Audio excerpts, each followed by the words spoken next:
Croeso i sesiwn arbennig Archif Menywod Cymru yn Eisteddfod Amgen 2020. Catrin Stevens yn dwi a dwi ar bwyllgor yr archif. A chyn cyflwyno yn gwesteion heno, mi hoffwn ni ddweud gair byr am Archif Menywod Cymru. Fe sefydlwyd yr archif nôl yn 1998 mwyn codi proffil hanes menywod yng Nghymru a diogelu ffynonelle'r hanes hwnnw, oherwydd heb ffynonellau does dim hanes. Yn ystod y flwyddyn ddiwetha, gweitha popeth, rydyn ni wedi bod yn driw i'r genhadaeth yna. O safbwynt sicrhau ffynonellau, dyn ni wedi parhau i weithio ar ein prosiect gwir gofnod o gyfnod, i ddiogelu papurau a lleisiau menywod yng Ngwleidyddiaeth Cymru, mwyn dathlu cyfraniadau a llwyddiannau menywod yn ein cynulliad cenedlaethol a'n Senedd Genedlaethol. Mae wedi bod yn fraint bod yn rhan o brosiect mor arloesol a phwysig. O safbwynt codi proffil hanes menywod, dyn ni wedi argraffu 12 llyfryn i arwain teithiau cerdded treftadaeth menywod, ledled Cymru, yn datgelu hanesion rhyw 120 o fenywod sydd wedi esgeuluso neu wedi ei anghofio, o Wrecsam i Arberth, o Fangor i Benarth. A'r haf hwn gobeithio, os bydd y tywydd yn caniatáu, byddwn ni'n cerdded y llwybrau hyn. Ac yn olaf, ond yn sicr nid yn lleiaf, dyn ni wedi bod yn rhan o bartneriaeth gyffroes hawlio heddwch, ymchwilio a dathlu y ddeiseb heddwch hollol ryfeddol a gyflwynwyd gan Ferched Cymru i Ferched America yn 1924. Siwr y caiff y tair thema hyn sylw yn ein sesiwn heddiw. Sgwrs rhwng dwy sydd gennym ar eich cyfer. Dwy flaengar a dwy sydd wedi cyfrannu cymaint eisoes at ein diwylliant. Sef yr athro Mererid Hopwood o Adran y Gymraeg ag Astudiaethau Celtaidd, Prifysgol Aberystwyth a'r Academi Heddwch. Prifardd dwbl a phrif lenor ac ymgyrchydd ddiflino dros heddwch. Mae'n dyled yn enfawr iddi am ei gweledigaeth a'i harweiniaid a'i hysbrydoliaeth. A bydd hi yng nghwmni difyr iawn Meg Ellis, awdur a phrif lenor arall, cyfieithydd ac ymgyrchydd dros y Gymraeg a thros heddwch. Mae digon ganddynt i'w trafod felly, a dwi'n edrych ymlaen yn eiddgar at glywed y sgwrs. Felly sgwrs rhwng dwy, a drosodd atoch chi nawr, Meg a Mererid.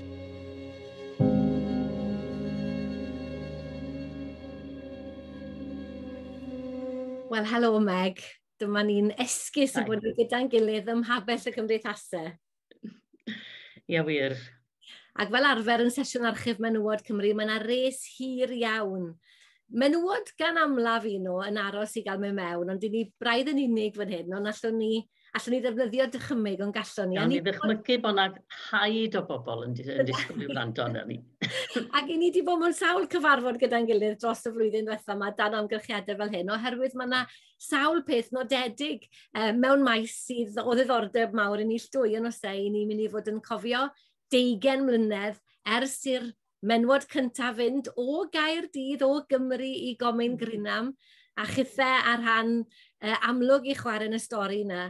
Ac i ni hefyd yn paratoi at dathlu 100 mlynedd y ddeiseb na glywon ni Catrin yn cyfeirio ati. Nawr, dwi'n gwybod i ni llwy yn famau ci neu beth wedai chi nain a fi'n myma, dyn ni ddim cweit mor hen a chofio'r ganrif na. Ond mae yna gysylltiad arbennig gyda chi a honno hefyd.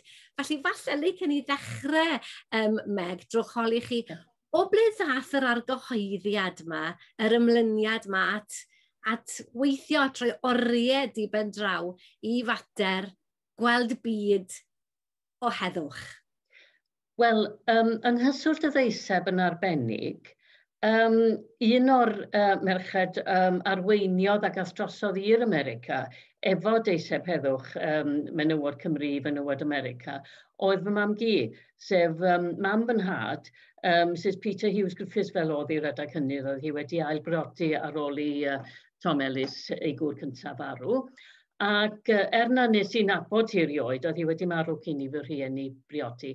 Mi roedd y ffaith bod hi yn rhwm ar ddeiseb yn symbyliad rhyfeddol yn te. Ond cyn hynny, o'n i'n teimlo chi'n modd, atyniad at symudiad heddwch, beth bynnag felly. Ac swn i'n galw fy hun yn heddwch rhaeg absolute, falle yn herma, falle gwrthwynebwyr cydwybodol absolute y rhyfel byd cyntaf. Ond yn sicr dyna fy nhyedd i, a mi ddoth i'r amlwg yn fwy, dwi'n meddwl, pam o'n i ddim yn gymaint yn nain, ond yn fam, ac yn fam am y tro cyntaf efo plant man.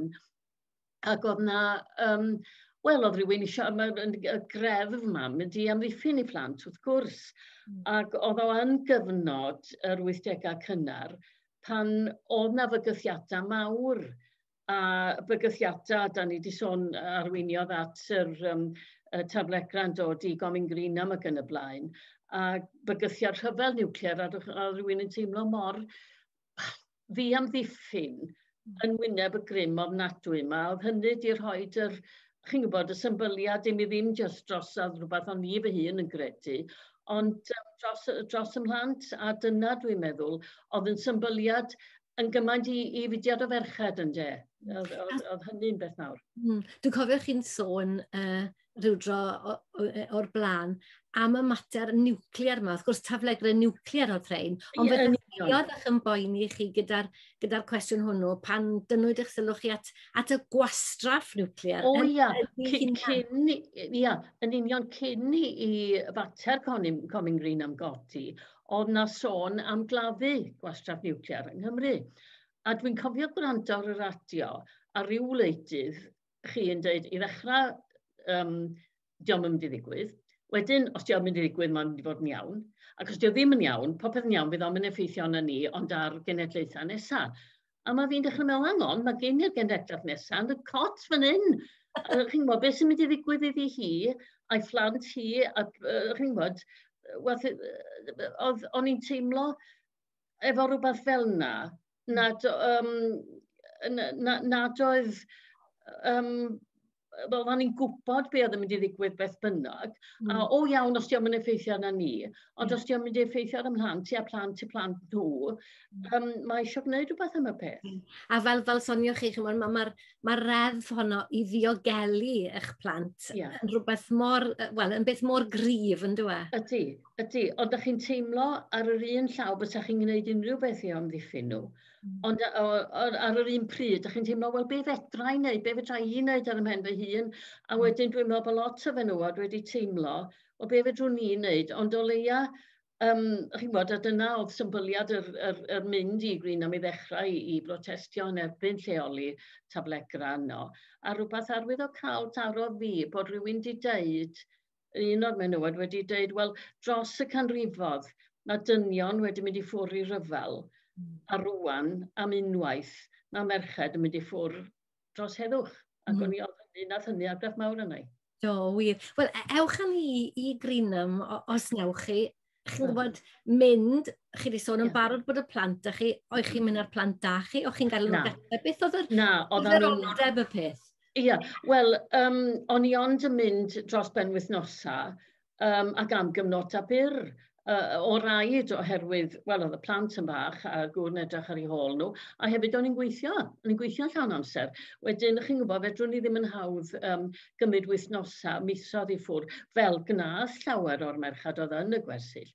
Ond pam oedd, falle llon car, weithiau llon, dwi'n meddwl, chi beth dwi ddim yn cofio mynd ar fys neu dren, ond mynd â criw mawr ohonan ni beth bynnag. A dyna o'n i'n neud, a wedyn efo ffrindiau, rhai ffrindiau wedi bod yn barod, o'n i'n gwybod be ddisgwyl, ond chi'n gwybod, mae'r gwersyll wedi cael cymaint o effaith ar bawb, dwi'n meddwl, fi onno, yn ei gwahanol ffyrdd. Mae wedi troi rhai pobl yn wleidyddol iawn, a rhai pobl falle doedden nhw ddim yn wleidyddol cynt, a falle rhai eraill oedd.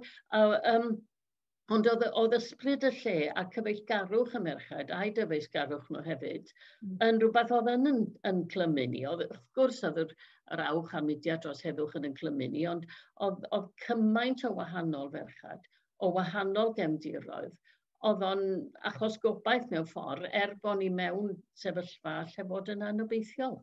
Wel ie, a ewch â ni wedyn, hwnna wrth gwrs yw'r ysbrydoliaeth ar gyfer y nofel, y gwaith ennill y Fedal Ryddiaith i chi'n dweud. 85. 85, ie. O digwydd gweld y testyn yr etal, fel o'n i'n sbio ar y testyn bob blwyddyn lle, ac oedd o'n sôn rhywbeth am dyddiadur yn cofnodi treigl y tymhora, ac o'n i'n meddwl, ni rhywbeth amaethyddol da mynd i ennill, so hwnna o'r neilltu. Ond sbio ar y testyn eto, yn syth ar ôl ar un o'r penwythnosau mi ddod nôl o'r comin, a gweld, treigl y tymhora, wel, da chi'n gweld, da chi'n agos iawn at y tymhora, at y ddeiar yn Greenham. Da chi'n aros mewn rhyw westyn, a dim byd â chi yno mewn gwersyll ar y ddeiar, felly. Ac yn gweld treigl y tymhora, ac yn sicr, wrth gwrs, y bygythiad oedd y bysa petai un o'r taflegram a cael ei tanio na gaeaf niwclear fysa hi arna ni ac ar y byd. Wedyn, mi ddoth hynny i gyd, a'r ffaith mod i'n cadw dyddiadur, beth bynnag lle wedi gwneud estegawta. Wedyn, mi ddoth cwbl at ei gilydd, ac oedd o'n symboliad i defnyddio rhai ymroddiadau fel sail, nid copio dyddiadur yn un swydd nes i, chi'n bod, ffuglen ydio, i'r cwbl.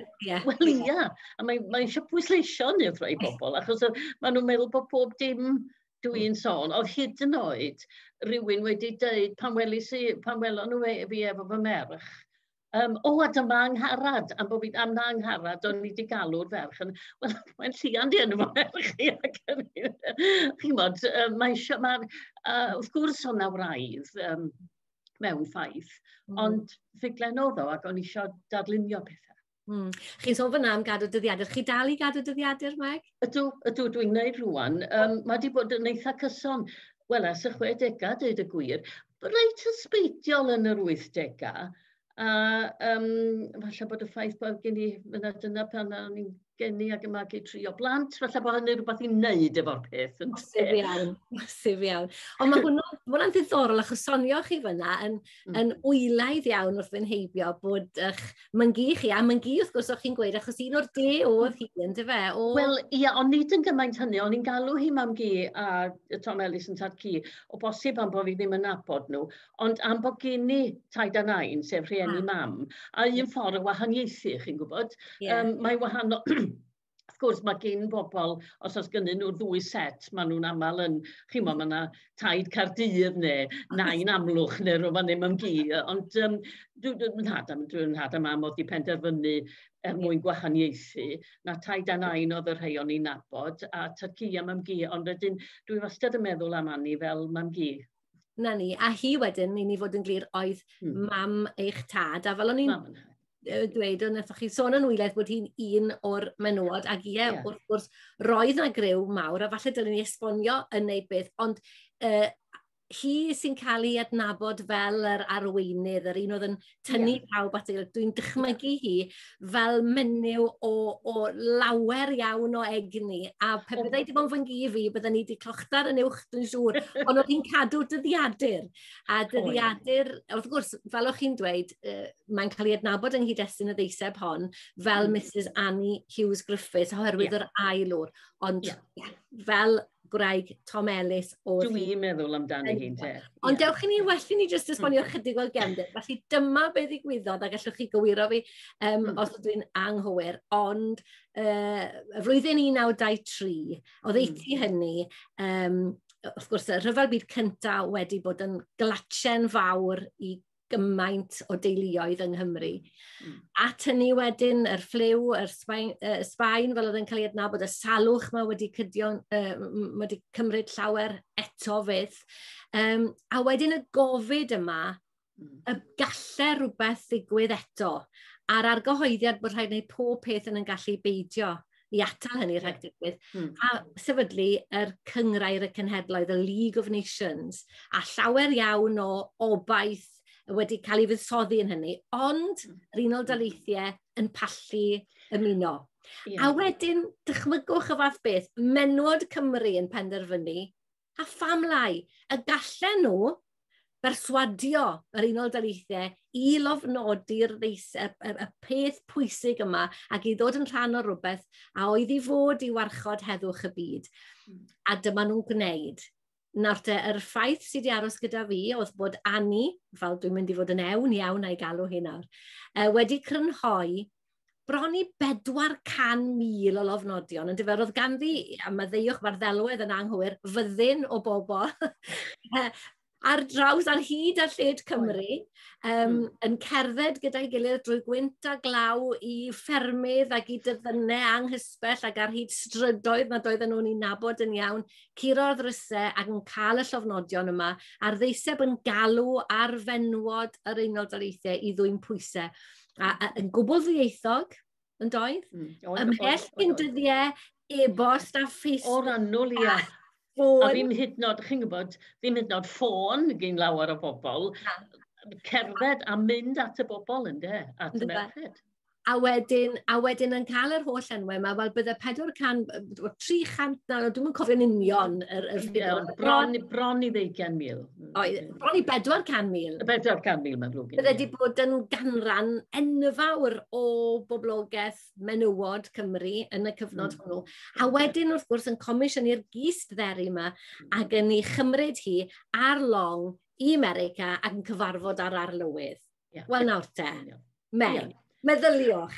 Wel, dyna ni. Chi'n gwybod, i ferch o gefn gwlad Sir Aberteifi, mae'n dipyn o gam, yn tydi, ond wedyn yr argraff dwi'n gael ydy bod hyn yn rhywbeth o mam gi yn neud, fysa hi yn neud, fysa hi ddim yn ofni, dwi'n meddwl, oherwydd roedd ganddi hi gysylltiadau trwy gŵr cyntaf falle o bosib, chi'n bod hi wedi troi yng nghylchoedd Rhyddfrydwyr ac yn y blaen yn Llundain.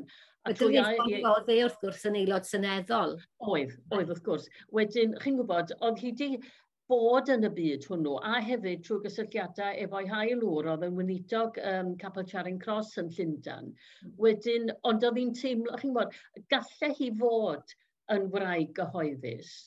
Ac y ddau beth yma, bod dim ofn gen i hi wneud, ond eto oedd hi'n cadw cysylltiad efo merched wedwn ni o gefn gwlad, oedd wedi teimlo profedigaeth, achos oedd hi'n ferch o gefn gwlad gafodd profedigaeth. Wedyn, chi'n gwybod, dwi'n meddwl bod y ddau beth yna wedi dod ynghyd.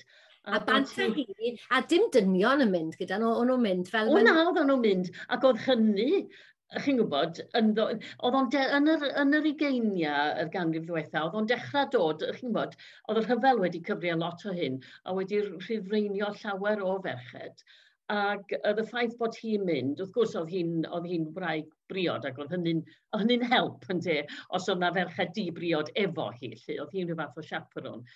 Ond, chi'n gwybod, ond oedd hi'n teimlo, mae hyn yn benter gan ferched, a da ni'n mynd i wneud o.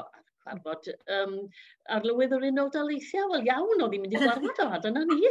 Y pwynt wrth gwrs ydy bod Annie wedi cadw dyddiadur, a mae'r cwbl wedi gofnodi hyd at beth fyton o ar rhai o'r annwl a'r gwisgoedd a be oedd hi'n gorfod, a'r teithiau oedd hi'n mynd ledled America, a hyd yn oed bod hi wedi bod yn Hollywood ac yn y blaen, oedd hi yn cadw. Beth o'n nhw'n galw fe rhyw daith heddwch, ynddo? Ia. Rhai hadau sydd fel i ni wedi gweld yn fyw, yn dal yn ffynnu hyd heddi, yn dydyn nhw, mae'n fasau o farched yna.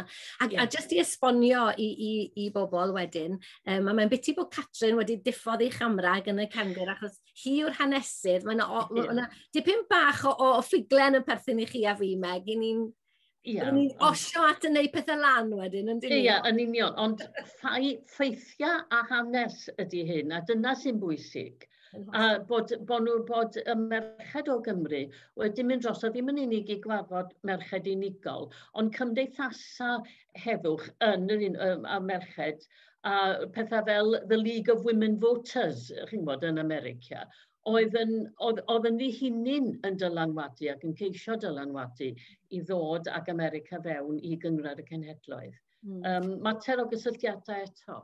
Dyna ni, o'n nhw'n cwrdd â ffeministiad America. Oedden. Ac felly, jyst i ddiweddaru, lle i ni arni nawr, wrth gwrs, mae'r gist, ni wedi dod o hyd i'r gist gyda help llawer iawn o bobl, a mae yn yr Smithsonian, yr amgueddfa, a'n gobeith ni yn dyfemeg ar criw, yr partneriaeth hawlio heddwch, yw y bydd modd i ni gael gweld y gist yn flwyddyn y canmlwyddiant, a wedyn gobeithio, dyma'r ddelfryd, digido y llofnodion. Fel bod modd i ryw bobl, wel, pob un ohono ni, i chwilio yn y llofnodion yma ac i weld tybed. A oedd yn myngys ni, yn neiniau ni, mae chi'n gwybod bod chi'n chi, ond y gweddill ohono ni, a o'n nhw wedi llofnodi, neu hyd yn oed os i ni newydd i Gymru, a oedd y sawl oedd yn byw yn stryd ni, yn tŷ ni, yn rhan o'r stori hon. Mae'n stori sydd yn cwmpasu Cymru gyfan, bob ardal. A Cymru, y cyfnod hwnnw hefyd, efo Cymru y cyfnod yma, dwi'n meddwl, petai Cymru a merched o Gymru heddiw yn medru gweld beth oedd merched ganrif yn ôl, yn wneud a wedi medru wneud, gobeithio bydd hynny, wel, yn addysg ac yn ysbrydoliaeth hefyd. Dwi'n meddwl bod hi'n bwysig iawn, a mae'n wych bod y bartneriaeth yn rhoi coeddistrwydd i hyn ar gyfer 2024 ynde. A ni eisiau diolch i Archif Menywod Cymru, a gyda llaw dwi wedi ymuno'r archif yn sgil hyn oll, doeddwn ni ddim yn llwyr sylweddoli faint o waith aruthrol maen nhw'n wneud i ddatgelu, oedd y ger defnyddiodd Catrin, a mae hwnna'n air da yn dy fei, dynnu'r ceiad i ddatgelu beth mae Menywod Cymru wneud. Ac oedd y stori hon wedi mynd ar goll a dweud y gwir. Oedd, a dweud y gwir, o'n i'n ymwybodol ohoni, fedra i ddim cofio'n union pryd na sut y deithim i'n ymwybodol ohoni. Dwi bron siŵr ddodd yn had ddim yn sôn, nawr o ddim sôn am ymamgu yn y cyswllt yna, ond sôn llawer amdani, ond dwi'n yn gwybod, fedra i ddim cofio pryd yn union y de sy'n ymwybodol o'r y daith a'r ddeiseb, oedd mam yn gwybod amdani, achos oedd mam wedi gwneud rhywfaint o ymchwil i fywyd Anni, wel, i mam yng Nghyfraith, ond na, mae o'n hynod o bwysig, dwi'n meddwl, bod mwy o bobl yn dod i wybod am y cam pwysig yma. Felly, dewch yn ôl, chi'n sôn fyna am eich mam a'ch tad, a'ch mam yn sgwennu, mynd ar ôl hanes eich tad, hithau hefyd yn awdures. Wrth gwrs, y llyfrau eraill i ni'n gyfarwydd a'ch gweithio chi, oedd llyfrau sydd hefyd wedi cofnodi ymgyrchoedd, ond ymgyrchoedd yr iaith, yn dyfa, hawliau'r iaith. Ni'n meddwl am carchar ac i'r gad a phethau. Meg, dydy brwydr yr iaith ddim yr un peth a'r frwydr dros heddwch. Mae'r delweddau yma yn amhosib o anodd. Mae'n wedi gwreiddio mor ddwm yn sydyn. Ac eto, mae yna rhywbeth o ran tegwch a hawliau a chwarae teg. Dwedwch rhywbeth am hynny, y dyddiau yna gyda Chymdeithas yr Iaith. A dylanwad Gwynfor Evans, falle? Yn bendant roedd o'n dylanwad mawr arna i, o ran cenedlaetholdeb ac o ran heddychiaeth hefyd, achos oedd o'n heddychwr ac yn ymroddedig iawn i gymodi ac i heddwch, oedd hynny hefyd. Wedyn, dwi'n meddwl trwy ymgyrchoedd Cymdeithas yr Iaith a'i pwyslais nhw hefyd ar weithredu yn ddidrais, achos mi roedd na, a ma na, fudiadau falle neu elfenna mewn pobl sydd eisiau pwyso dros Gymreigtod a dros yr iaith sydd a ddim yr un pwyslais ar weithredu yn ddidrais. A dwi'n meddwl bod hynny'n bwysig yng nghyd-destun y Gymdeithas. Of gwrs, mae hynny'n clymu efo ymgyrchu a brwydro na, ni'r gair eto, chi'n gwybod, dros heddwch. Mi weithio, mi ddaru hynny asio mewn ffordd pan o'n i yn y mudiad heddiw, oherwydd o pobl yn dweud, fel hyn da ni'n gweithredu, chi'n gwybod, a bod yn ddidrais, ac yn meddwl, ie, dwi'n gwybod hynna, dwi wedi gwneud hynna nôl pan o'n i'n y geiniau cynnar, chi'n gwybod. Na, mae o'n, dwi'n mynd dweud bod mae na bethau'n gwahaniaethu, wrth gwrs, a ddim pawb o'r un garfan sydd yn y garfan arall. Wel, ond nid fel na, falle dyla hi fod. Chi'n gwybod, mae gen pobl wahanol safbwyntiau a gwahanol bwyslais. Ond oedd o rhyw fath o gynnydd naturiol os da chi'n licio, ddim bod rhywun yn anwybyddu pwysigrwydd heddwch tra bod chi'n ymgyrchu dros yr iaith, na'r ffordd arall rownd chwaith. A chi'n cyffwrdd yna yn eich mam, a cofio chi'n sôn amdano, achos wrth gwrs yn Aberystwyth gyda chi'ch dwy'n... Ia, siwr, ia, fan'na fi sy'n byw. Wel, dwadwch. Oedd hi, chi'n bod, oedd hi'n cytuno oherwydd, ddim bod hi yn ymgyrchu dros heddwch fel o'n i'n ymgyrchu, chi'n bod, da ni'n genedlaethau gwahanol ynddo, ond mi gollodd hi un o'i brodyr yn yr ail ryfel byd. Ac wrth gwrs, oedd hynny wedi gwneud lot o argraff a ni wrth gwrs, chi'n gwybod. Ond wedyn, oedd yn rhyfedd, yn eglwys Llanbadarn oedden ni'n addoli, ac yn yr eglwys honno, mae yna gofeb i fab 2 deulu mawr o'n y cyffiniad, Price a Powell, Gogerfan a Nanteos. Ond mi briododd mab un ferch y llall. Is yno un mab, a mi ddeo hwnnw farw ei glwyfa yn yr Rhyfel Byd Cyntaf. A mae yna gofeb, ar y gofeb iddo fo yn eglwys Llanbadarn, mae yna ryw ddyfyniad o hen chwedl Gymreig. 1000 gwell yw marw'n fachgen dewr, na byw yn fachgen llwfr. Rwy'n cofio mam yn sôn am y cwpled neu'r beth yna, a dweud mor, na rwtch oedd o, ddim yn coelio hynny o gwbl, oedd hynny'n gelwydd, oherwydd gwbl oedd o'n neud ydi clodfori bechgyn sydd wedi marw mewn rhyfel. Ie. Wel, Meghan, dwi'n credu bod nhw wedi rhoi 20 munud neu bym mynd ar 20 fan hyn nawr. Felly, wrth bod ni'n dod i derfyn, a ni wedi sôn yn barod am gael, y fraint yn dyfe, o weld y genhedlaeth nesaf o'n dyn os lipwch chi. Sut ydych chi'n teimlo am hynny? Yn wyneb, yn wyneb popeth, yn dyfe, mae'r poblegrau wedi gadael Greenham ond, ac ond, ac i gen i bod o hyd i'r gest, ond nath yr Unol Daleithiau ddim ymuno'r gyngrair yn sgil y ddeiseb. Oedden ni'n wastad amser fydde hi'n well bod ni'n eistedd adre'n jacos?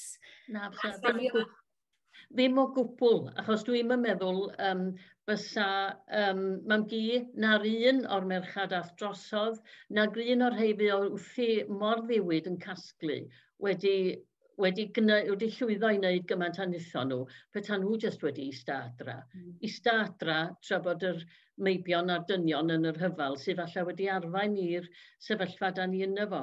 Ac os na bydd hynny'n newid, bydd dim byd yn newid. Diolch yn fawr iawn, Meg.